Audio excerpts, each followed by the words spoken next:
விஜய் அவர்கள் இப்போ ஒரு சில மக்களுக்கு சில நிவாரணப் பொருட்கள் வழங்கியிருக்காங்க அப்படிங்கிற விஷயம் பேசுபொருளாக மாறி இருக்கு. அது ஏன் பேசுபொருளாக மாறி இருக்கு அப்படின்னா, இதுவரையும் வெள்ளத்தால் மக்கள் பாதிக்கப்பட்டாங்க அப்படின்னா, பாதிக்கப்பட்ட மக்களுக்கு நேரடியாக போய் நிறைய பேர் உதவி பண்ணி நம்ம பார்த்துருக்கோம். அது அரசியல்வாதிகளாக இருக்கட்டும் அல்லது நடிகர்களாக இருக்கட்டும், அவங்க ஆள் அனுப்பியோ அல்லது அவங்களே நேரடியாக போயோ உதவி செஞ்சு நம்ம பார்த்துருக்கோம். ஆனால் முதல் முறையாக இவங்க ஆஃபீஸுக்கே மக்களை வர வச்சு உதவி பண்ணியிருக்காங்க அப்படிங்கிற விஷயந்தான் பேசுபொருளாக மாறி இருக்கு.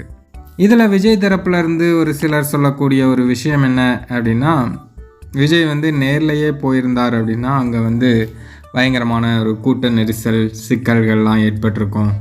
அதனால் அவர் நேரடியாக போகலை அப்படின்னு சொல்கிறாங்க. சரி, அதுவும் ரைட்டு தான்.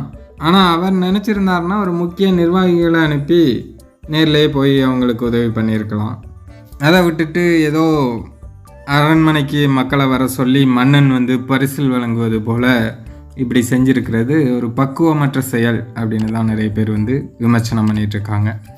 இதில் முழுக்க முழுக்க தெரிகிற விஷயம் என்ன அப்படின்னா, விஜய் அவர்கள் ஒரு விளம்பரம் கிடைக்கணும் அப்படின்னு அவர் செயல்பட்டிருக்கார் அப்படிங்கிறது நல்லாவே தெரியுது.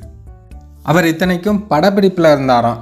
அந்த படப்பிடிப்பை நிறுத்திட்டு பாதியில் இந்த பொருட்களெல்லாம் கொடுத்துட்டு மீண்டும் நடிக்க போயிட்டார் அப்படின்னு செய்திகள்லாம் வெளியாகுது. அவ்வளோ கஷ்டப்பட்டு இவர் வந்திருக்க வேண்டிய அவசியமே இல்லை. இவங்க ஆட்கள் எத்தனை பேர் இருக்காங்க, கொடுத்து அனுப்பி விட்டால் வேலை முடிஞ்சுது. அதுவும் ஒரு சிலர் சில விஷயங்கள்லாம் சொல்லிகிட்டு இருக்காங்க. 500 ரூபா பொருள் வாங்குறதுக்கு 200 ரூபா செலவு பண்ணிட்டு போக வேண்டியது இருக்குது அப்படின்னு. அரசியலுக்கு வந்துட்டார் அப்படிங்கிறதுக்காக இவர் எல்லாத்துலேயும் ஒரு விளம்பரம் தேடணும் அப்படின்னு நினைக்கிறது சரியாக இருக்காது.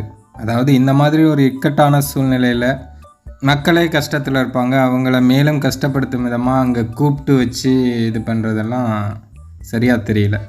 இவங்க மன்ற நிர்வாகிகள்கிட்டே கொடுத்து விட்டு எல்லாத்துக்கும் சப்ளை பண்ண சொல்லியிருக்கலாம் அப்படிங்கிறது தான் இப்போ நிறைய பேருடைய கருத்தாக இருக்குது. சரி, இது பற்றி நீங்கள் என்ன நினைக்கிறீங்க அப்படிங்கிறத கமெண்ட்டில் சொல்லுங்கள்.